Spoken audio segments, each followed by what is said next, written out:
What does that mean to you to continue in some way the legacy of the Enlightenment? Enlightenment, like any major movement in human life, was pretty complicated, but among its major features were commitment to ideas that I think are basically anarchist.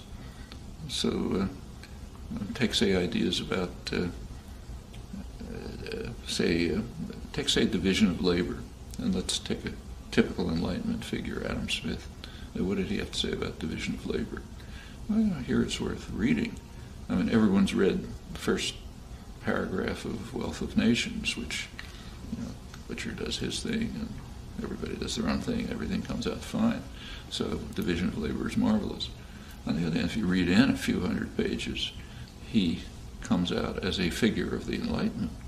He says, division of labor will turn human beings into creatures as stupid and ignorant as a person can possibly be, because it will drive them into repeating rote work on command.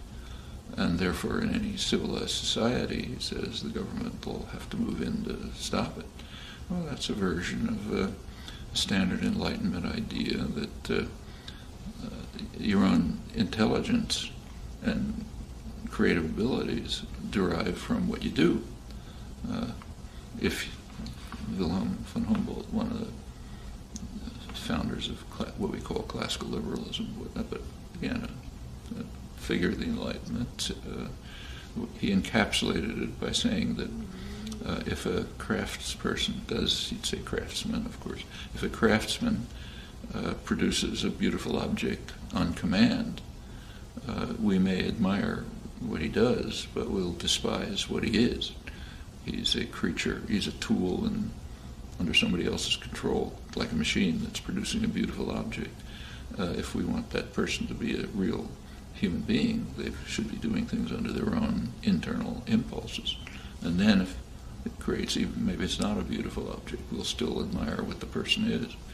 Well, that's an Enlightenment idea. It grows out of conception of human intelligence, human creativity. I think it's a very good ideal. Same with some values like, say, freedom of speech. I think we should preserve that. And even the questioning of authority and dominance, that's core Enlightenment values. So I don't see what's wrong with that.